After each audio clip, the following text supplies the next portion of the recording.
F-35 krizi sonrası çalışmalarına hız verilen Milli Muharip Uçak projesinde sürpriz bir gelişme yaşandı. Türkiye'yi dünyada 5. nesil savaş uçağı üretebilecek altyapıya kavuşturacak kritik projede Rusya ile işbirliğinin kapısı aralandı. Savunmadaki Türkler programı, yerli savaş uçağında ortaya çıkan olası işbirliklerini ve projede gelinen son noktayı bu hafta gündemine aldı.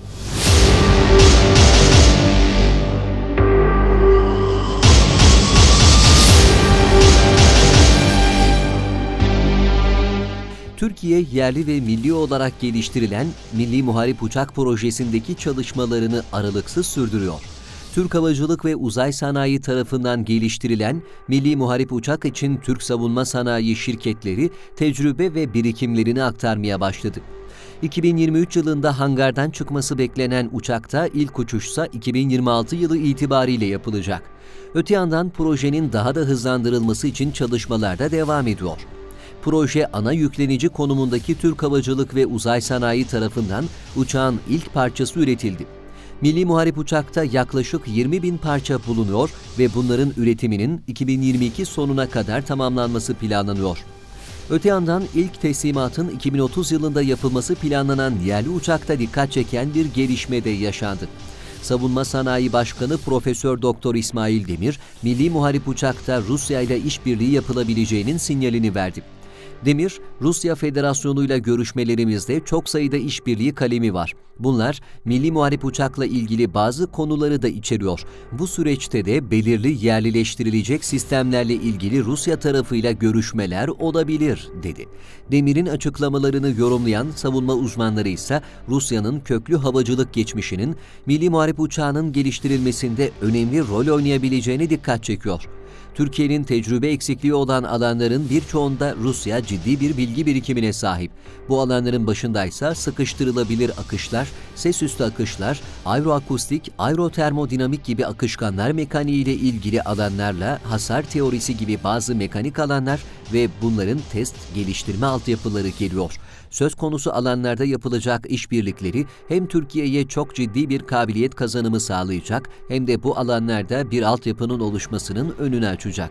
Türkiye motor konusunda yeni kabiliyet kazanan bir ülke. Turbojet ve turboşaft motorlarda bir tecrübe ve bilgi birikimi oluştu ancak henüz turbofan motorlar konusunda özellikle 5. nesil turbofan motorlar konusunda bir tecrübesi bulunmuyor. Rusya'nın ise özellikle Su-57 ile birlikte burada ciddi bir kabiliyeti söz konusu. Savunma uzmanları ürün bazlı bir işbirliği yapılacaksa muhtemelen bunun motor konusunda olma olasılığının da yüksek olduğuna vurgu yapıyor. Dünyada 5. nesil savaş uçağı yapabilen 3 ülkeden biri olan Ruslardan Milli Muharip Uçağı'na ilişkin geçtiğimiz aylarda sürpriz bir itiraf gelmişti. Rusya Federasyonu Federal Askeri Teknik İşbirliği Servisi Başkanı Dmitri Şugayev, Rus savaş uçağı Su-57 ile Türk savaş uçağı Milli Muharip Uçağı'nın rakip olabileceğini açıklamıştı. Uzun yıllardır Türk Silahlı Kuvvetleri'nin envanterinde bulunan F-16 tipi savaş uçaklarının kademeli olarak yerini alacak olan projeyle Türkiye, dünyada ABD, Rusya ve Çin'den sonra 5. nesil savaş uçağı üretebilecek altyapı ve teknolojiye sahip ülkelerden biri olacak. Maliyetinin 15 ile 20 milyar dolar arasında olacağı tahmin edilen dev proje, bu bütçeyle Türkiye'nin en büyük savunma sanayi projesi olarak da adlandırılıyor.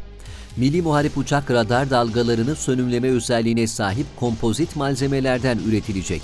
Kokpiti tek kişilik olarak tasarlanan milli savaş uçağı, çift motorlu radara karşı düşük görünürlük, gövde içi silah taşıma özelliği, gelişmiş uçuş ve atış sistemleri, çift fonksiyonlu radar ve elektronik harp kabiliyetine sahip olacak.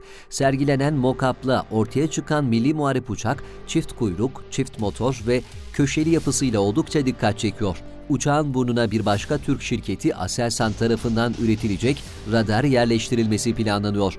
Aselsan ayrıca Milli Muharip Uçak'ta kullanılacak elektronik harp sistemi ve F-35 uçaklarında da kullanılan elektrooptik 360 derece gözetleme sistemini de geliştirecek. Uçakta radarda görünmezlik özelliğini güçlendirmek adına silahların gövde içinde taşınmasını sağlayan bölümler de düşünüldü. Milli Savaş Uçağı 4'ü gövde altında, 4'ü de gövdenin yanlarında olmak üzere 8 adet orta ve uzun menzilli füze taşıyabilecek. Radarda görünmezlik özelliğinden feragat edilebilecek durumlarda kanat altında 4 ayrı silah sistemi daha taşıyabilecek. Milli Muharip Uçağı'nın taşıyacağı tüm silah ve füzelerde yine Roketsan üretimi yerli ve milli ürünler olacak.